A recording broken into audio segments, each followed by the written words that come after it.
F'dawn l-aħħar 5 snin, il-Gvern imexxi mill-Prim Ministru Robert Abela ħassib is-saħħa tal-poplu u kif ukoll l-edukazzjoni tal-ulied kollha.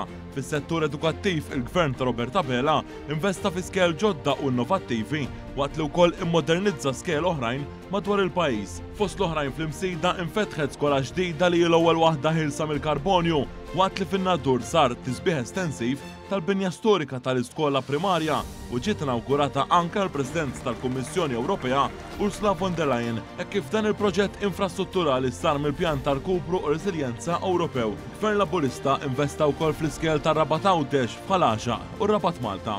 Apparti żieda fl-istipendji sena wara sena, il-Gvern qed jagħti 1500 euro fuq 3 snin lill-ġenituri tal-istudenti kollha li jkomplu jistudjaw wara l-età obbligatorja. Il-Gvern ukoll qed jisma' l-opinjonijiet taż-żgħażagħ dwar diversi temi kurrenti permezz tal-Youth Advisory Forum li ħoloqu stess.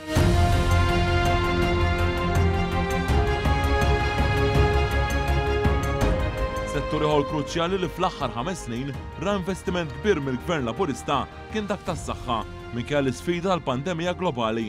Minn barra l-investiment fl-Star Mater Dei saru bosta investimenti fil-komunità bħal rinnovar ta' ċentri tas-saħħa fil-Gżira u ħal-Qormi. Dan apparti numru ta' bereċ li nfetħu f'diversi lokalitajiet madwar Malta u Għawdex. Dwar il-qasam tas-saħħa mentali, il-Gvern investa f'ċentri fil-komunità biex pazjenti jingħataw aktar servizzi qrib tagħhom minflok mill-Istar Monte Carmeli. Dan filwaqt li tnieda is-servizz tal-Helpline 1579 għal persuni bi problemi ta' saħħa mentali li opera 24 sija kuljum.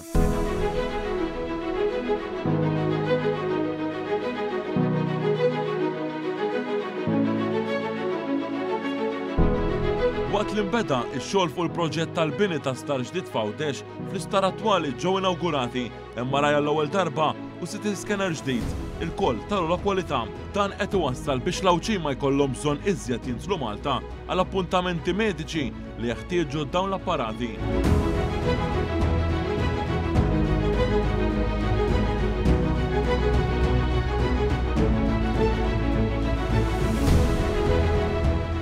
Pandemija, il-Gvern laħaq il-bilanċ importanti bejn is-saħħa u l-ekonomija.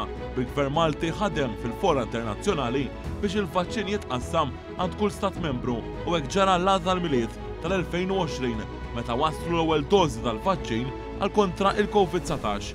Minn hawn il-qudiem saret kampanja ta' tilqim Malta kienet minn ta' quddiem fid-dinja għal dan il-għan bi klassijiet tal-università u postijiet oħrajn jinqalbu fi kliniċi biex jingħata it-tilqim fuq livell nazzjonali. F'Lulju tal-2020 il-Gvern ta' Robert Abela irnexxielu jinnegozja l-akbar pakkett ta' fondi Ewropej għas-snin 2021 u 2027.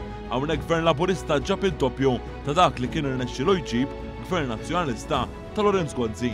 Dan il-pakkett qawwi kien jinkludi fih il-pjan lokali tal-Kupru u Resiljenza approvat mill-President tal-Kummissjoni Ewropea meta kienet fostna f'Settembru tal-2021. F'konferenza l-aħbarijiet mal-Prim Ministru Robert Abela, von der Leyen fissret il-pjan Malti bħala l-aktar ħabib tal-ambjent. 5 snin ta' Robert Abela, 5 snin li ħasbu fl-edukazzjoni u s-saħħa tal-poplu Malti u Għawġi.